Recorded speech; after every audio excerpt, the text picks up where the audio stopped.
राहुल रामदास तुपे. अनेक ठिकाणी नाराजींचे स्वर आहेत. ते ज्यावेळेस आता राष्ट्रवादीतून इच्छुक होते, आपण ते नाराज आहेत का? एवढं असतानाही तुमचं तिकीट नाकारलं, काय वाटतं? मी इच्छुक उमेदवार होतो. इच्छा असणं काय वाईट नाही आणि मी तसं काम पण या प्रभागात अनेक वर्ष करत आलोय. काय क्रायटेरिया लावलाय काय नाही लावला हे त्यांना चांगलं माहिती आहे. ते काम पक्षाशी करणार एकनिष्ठ राहणार का? असं सगळंच म्हणतात की मी 30 वर्ष मागे होतो. त्यांनी काम नाही केलं तर त्याच्यावर नियंत्रण आम्ही ठेवू ना आणि आम्ही त्यांना जा विचारू. नागरी प्रश्न आम्हाला पण माहिती आहे. आम्ही त्या तिथे राहतोय.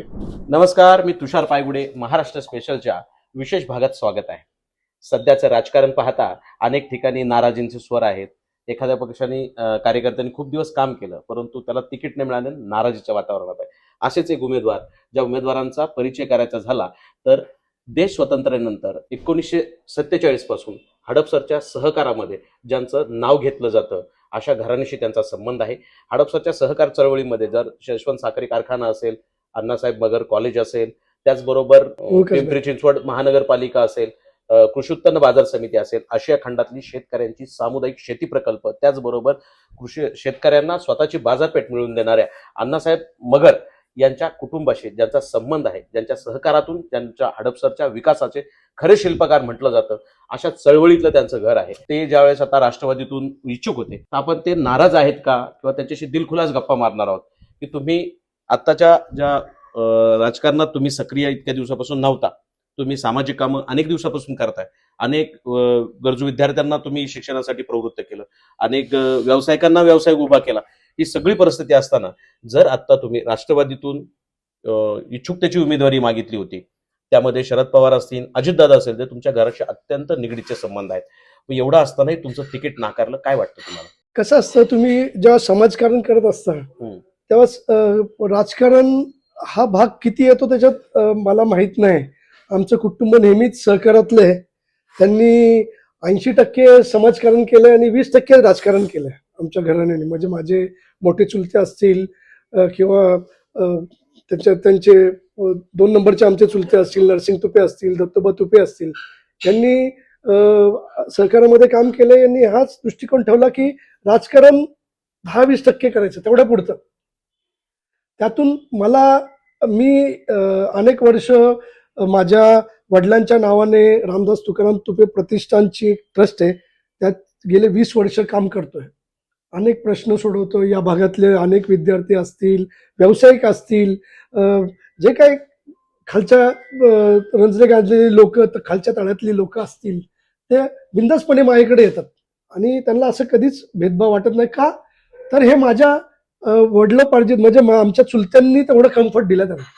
जरी मी व्यवसायाने बिल्डर असलो, माझा एक मोठा व्यवसाय असला, किंवा त्या लोकांना वाटतं अरे कसं जायचं यांच्याकडे, पण तो कम्फर्ट त्यांना कसा आहे की माझ्या चुलत्यांकडून, आमच्या कुटुंबाकडून, की आम्ही कधीही त्याच्यात असा भेदभाव केला नाही. की सगळी लोक, सगळ्या वर्गातली लोक, सगळ्या जातीची, सगळ्यांना एकत्र येऊन काम केलं, त्याच्यात त्यांची सेवा केली आणि अनेक प्रश्न सोडत आलोय. मी इच्छुक उमेदवार होतो. इच्छा असणं काय वाईट नाही आणि मी तसं काम पण या प्रभागात अनेक वर्ष करत आलोय. तिकीट नाकारणं हा पक्षश्रेष्ठींचं काम असतं किंवा द्यायचं सुद्धा त्यांचं काम असतं. आता त्याच्यात काय क्रायटेरिया लावलाय काय नाही लावला हे त्यांना चांगलं माहिती आहे आणि त्याचा मी आदर करतो. इच्छा असणं, तिकीट मागणं हे संविधानिक आहे. तरी पण मला हे म्हणायचं की तुम्ही निवडणुकीसाठी आता एवढं तुमचं सामाजिक काम आहे, तसं तुम्हाला राजकारणाची गरज नसावी, हे आवश्यकता नाही, पण तरी तुम्ही राजकारणातून उभं राहण्याची काय इच्छा होती? कसं असतं, समाजकारण करणं त्याला एक लिमिटेशन असतं. राजकारणात आलं की तुम्हाला एक पद आलं किंवा त्याच्यात एक तुम्हाला आणि प्रभावीपणे काम करता येतं. तुम्हाला एक पद मिळालं की तुम्हाला एक प्रशासकीवर तुमची पकड निर्माण होते. आणि आमचं घर हे नेहमीच या कामात सक्रिय असल्यामुळं ते काय मला वाटत नव्हतं की मी, म्हणून राजकारण एक माध्यम आहे की तुम्ही अजून प्रभावीपणे ह्या भागातला विकास करू शकता, काम करू शकता, अजून करणारच. माझे जे आता सहकारी ज्यांना तिकीट मिळाले ते या भागात काम करणार, त्यांच्या स्वरूपात त्यांचं 100% काम करणार. पक्षाचा आम्ही गेले काँग्रेस येस पासून, म्हणजे शरद पवार साहेबांच्या काँग्रेस येस मध्ये जाण्याचं पहिलं घर आमचं होतं. स्वातंत्र्यापूर्वी सुरुवात झाली, साहेबांच्या मागे आम्ही होतो. साहेबांनी राष्ट्रवादी काँग्रेस पक्ष काढला त्यावेळेस पासून आम्ही मागे होतो असं सगळंच म्हणतात की आम्ही 30 वर्ष मागे होतो. पण आज जर तुम्ही दत्तोबा तुपे कुटुंबाचा इतिहास बघितला की आम्ही ज्या मागे एकनिष्ठाने राहिलो त्याच्या मागेच राहतो. आम्ही कधीही त्याच्यात भेदभाव करत नाही. त्यामुळे हे पक्षाने जे राष्ट्रवादी चे उमेदवार दिलेत त्यांनी ताकदीने काम करो. त्यांनी काम नाही केलं तर त्याच्यावर नियंत्रण आम्ही ठेवू ना. त्यांनी काम केलंच पाहिजे. समाजाचं लोकांचं काम केलं पाहिजे. नाही केलं तर आम्ही सांगू, अक्षय श्रेष्ठींना सांगू की हे माणूस चुकीचं काम करतो. बरं, तुम्ही आता मला सांगा की ही नाराजी तर तुम्ही नाही असं स्पष्ट दिसतंय.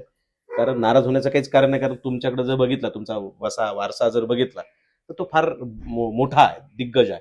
मग तुम्ही आता इथून पुढे पक्षाच्या पदाधिकारी असतील, तुमचे पक्षाचे उमेदवार असतील, त्यांच्यासाठी जे काही काम करणार आहात त्यासाठी तुम्ही नागरिकांना काय संदेश देणार आहात? नागरिकांना हेच संदेश देईल, पक्षाचे जे आमचे उमेदवार आहे त्यांना तुम्ही प्रचंड बहुमताने निवडून आणा. नुसतंच निवडून आणा नाही, ते जर निवडून आल्यानंतर त्यांनी जर तुमची कामं नाही केली तर आम्ही, माझा भाऊ आहे तो ह्या इथला कार्याध्यक्ष आहे अमर तुपे हडपसर विधानसभेचे कार्याध्यक्ष आहेत राष्ट्रवादीचे. तुम्ही त्यांच्याकडे जावा. त्यांच्याकडे त्यांची जर वेळ मिळाली नाही तर माझ्याकडे यावा. माझं ऑफिस सदैव खुल्लं आहे आणि आम्ही त्यांना जा विचारू. त्यांनी नाही काम केले तर पक्षश्रेष्ठी आहेत, आमदार साहेब आहेत, आमदार साहेबांकडून आपण काम करता येईल. त्यामुळं असं लोकांच्या मनात संभ्रम यायला नाही पाहिजे की काय करायला पाहिजे किंवा काय होईल. अनेक प्रश्न आहेत, नागरी प्रश्न आम्हाला पण माहिती आहे. आम्ही तिथे राहतोय त्यामुळे आम्हाला ते प्रश्न माहिती आहेत. लोकांच्या पाण्याच्या समस्या आहेत, रस्त्याची समस्या आहेत, ट्रॅफिकची समस्या आहे. ही समस्याला त्यांची समस्या नाही, ही माझी पण समस्या आहे. त्यामुळे ते निरसन करायचं. आम्ही पक्ष श्रेष्ठींच्या मागे लागतोच नेहमीच.